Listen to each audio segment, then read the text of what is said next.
If you need to request a refund from Wise for payment that has gone through, follow these simple steps to ensure a smooth process. Step 1. Log into your account. Access your Wise account by logging in with your email and password. Make sure you have the necessary details about the transaction you want to refund. Step 2. Locate the transaction. Navigate to the activity section of your account where you can find a list of all your transactions. Identify the specific payment for which you are seeking a refund.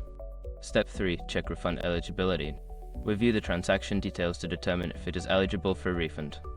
Wise typically allows refunds for certain types of transactions, so ensure your payment meets the criteria. Step 4. Initiate the refund requests. Click on the transaction and look for the option to request a refund.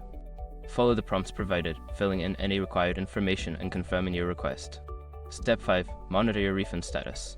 After submitting your refund request, keep an eye on your email for updates from Wise regarding the status of your refund. You can also check your account for any changes. By following these steps, you can effectively request a refund from Wise. If you encounter any issues, consider reaching out to Wise's customer support for further assistance.